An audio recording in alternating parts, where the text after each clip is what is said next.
हर बार की तरह इस बार भी दीपावली की खुशी में गांव में दंगल होने जा रहा है। लेकिन इस दंगल में एक शर्त होती है, जो हारेगा उसे रस्सी से बांधकर उल्टा टांग कर 3 दिन तक पीटा जाएगा और जो जीतेगा उसे गांव का राजा बना दिया जाएगा। इस दंगल में मुन्ना की माँ लड़ाई करने आई है। अब देखते हैं मुन्ना की माँ के सामने कौन आता है। इस बार का दंगल का सबसे बड़ा पहलवान रेड बुल लड़ाई करने के लिए आया है। ये बहुत ही खतरनाक है। ये हर बार जीत जाता है। जब यह दहाड़ता है तो कोई भी इसके सामने नहीं आता। सिर्फ मुन्ना की माँ ही इसे चुनौती देने के लिए आगे आती है। रेड बुल और मुन्ना की माँ दोनों आमने सामने खड़े होते हैं। लड़ाई शुरू करने के लिए घंटी बजते ही दंगल शुरू हो जाता है। रेड बुल बहुत ही खतरनाक था। उसने मुन्ना की माँ को ऐसे उठाकर पटका कि वहीं पर उनकी मृत्यु हो गई।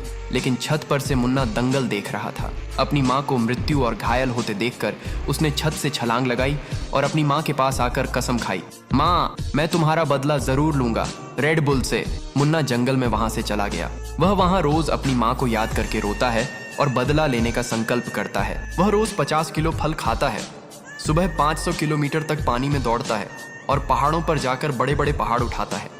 कुछ ही दिनों में मुन्ना का शरीर तलवार से भी मजबूत और तूफान से भी तेज हो गया। 1 साल बाद फिर से दीपावली की खुशी में दंगल होने जा रहा था। मुन्ना अपना माँ का बदला लेने के लिए 1 साल से तरस रहा था। अखाड़े में वही रेड बुल फिर से दहाड़ रहा था। उसके डर से कोई भी उसके सामने आने की हिम्मत नहीं कर पा रहा था। तभी अपने माँ का बदला लेने के लिए मुन्ना अखाड़े में आता है। अब मुन्ना इतना ताकतवर था कि अकेले ही 20 आदमियों को हरा सकता था। लड़ाई के लिए दोनों आमने सामने होते हैं। मुन्ना रेड बुल को पकड़ता है, अपनी माँ को याद करता है और ऐसे पटकता है कि रेड बुल वहीं पर मर जाता है। फिर मुन्ना बोलता है, कोई भी अपनी माँ से सच्चा प्यार नहीं करता।